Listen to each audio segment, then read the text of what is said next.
From claiming 36 eggs per day are as effective as a steroid cycle, to training the first Mr. Olympia, Larry Scott, and the legendary Arnold Schwarzenegger, Vince Gironda's steak and eggs diet sparked both insane controversy and undeniable results. In this video, we'll dive into how Vince Gironda's crazy training methods and his revolutionary yet extremely controversial steak and eggs diet didn't just defy bodybuilding norms, but laid the foundation for some of the most iconic physiques in history.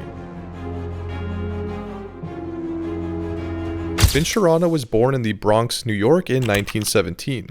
At a very early age, he moved to LA with his family where he aspired to become a Hollywood stuntman. To make that dream reality, Vince turned to strength training, determined to sculpt a physique that Hollywood just couldn't ignore. But this led him to discovering something even better that he was introduced to in Muscle Beach in Santa Monica. This was the go-to hub for early bodybuilders and athletes. Therefore, this was a perfect place for Vince to fully immerse himself in the bodybuilding culture.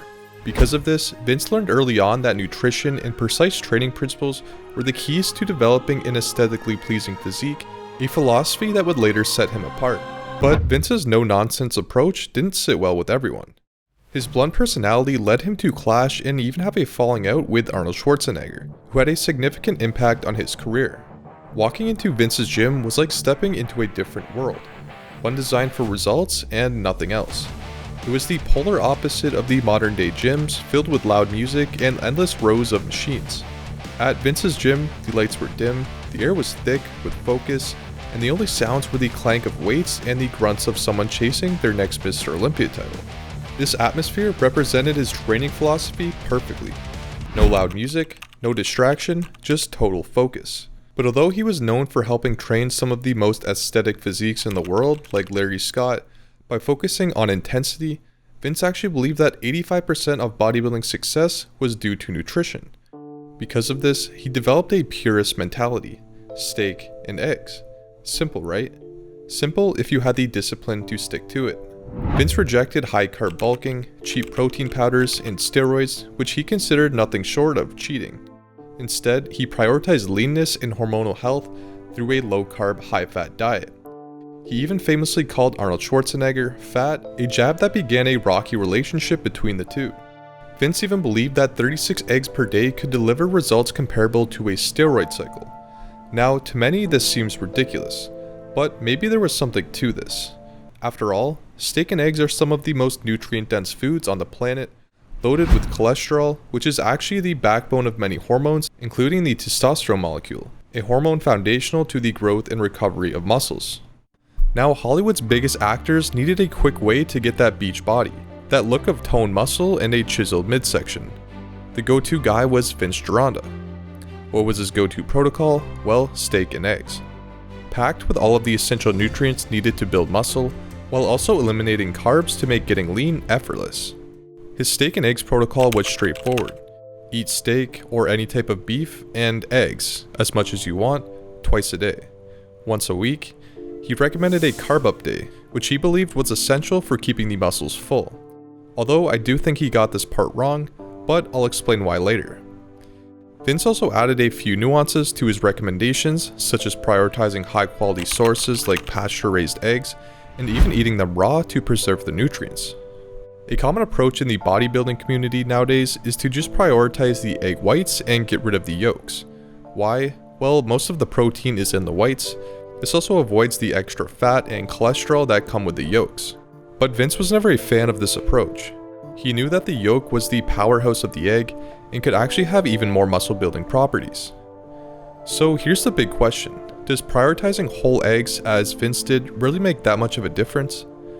This study found that eating whole eggs, compared to just egg whites, resulted in greater muscle protein synthesis, even when the total protein content was the same.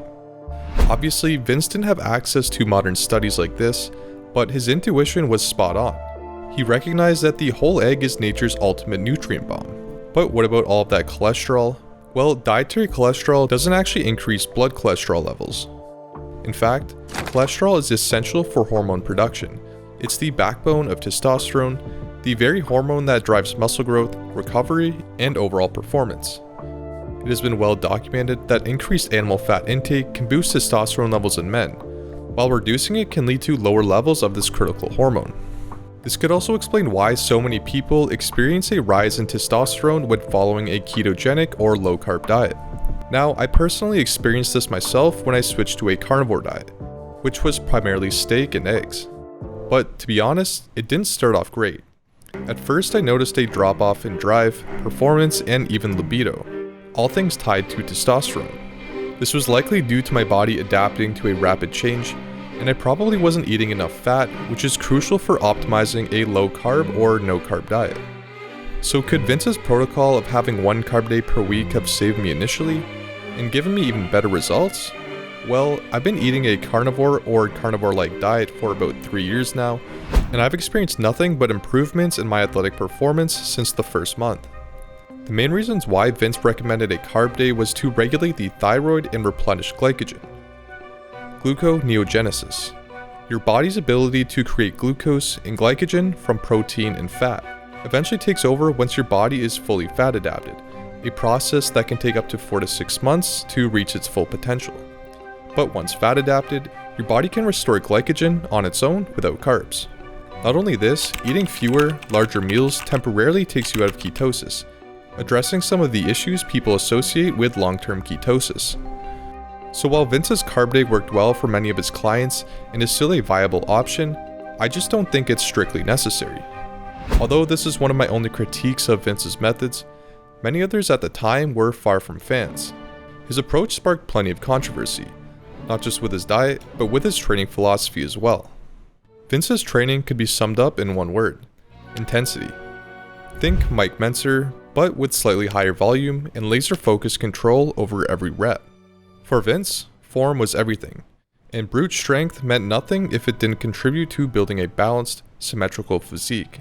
That's why he rejected mainstream compound exercises like the bench press and squat, which he believed created imbalances and ruined aesthetics. Instead, Vince prioritized isolation movements to target specific muscles with precision, allowing bodybuilders to sculpt their body like an artist. To achieve optimal muscle growth, Vince relied on 3 core principles. Intensity. Vince believed that every set had to count. After a few warm-up sets, the final 1 to 2 were pushed to absolute muscle failure to recruit the largest muscle fibers responsible for growth.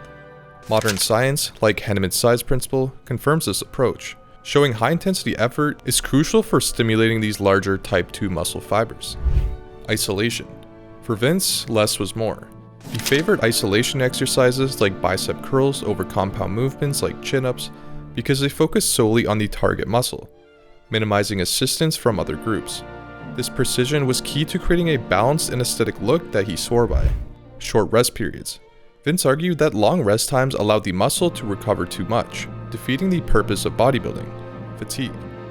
He capped the rest at 30 seconds between sets, keeping tension constant and the muscle fully engaged. If needed, he dropped the weight mid-workout to continue, ensuring deeper fatigue and maximum growth stimulus. Vince's methods were focused on breaking down the muscle so it could build back stronger, but he knew training was only part of the equation. Without proper nutrition, even the most intense workout was wasted, or worse, harmful. That's why Vince famously claimed that 85% of your results come from diet. For him, the gym was where you triggered growth, but your diet was where you actually built it. See, Vince Gironda was more than just a trainer. He set the foundation for some of the most iconic physiques of all time, including Larry Scott and Arnold Schwarzenegger. What set Vince apart was his rejection of these standard compound movements and high-carb diets, calling them counterproductive to building an aesthetic, symmetrical physique. Instead, Vince promoted a philosophy of precision and simplicity. After all, steak and eggs are the most nutrient-dense foods on this planet. Packed with all of the essential nutrients needed to thrive and build muscle, it cut out all the excess. No anti-nutrients from plants, no additives from processed foods, just real, nutrient-dense fuel. Of course, Vince had his critics. People mocked his approach for being too simple, too unconventional. But here's the thing, his methods just worked. His principles weren't about trends, they were aligned perfectly with our biological needs. He prioritized intensity, the cornerstone of stimulating muscle growth. He prioritized nutrient-dense foods, building bodies that were as healthy as they were strong.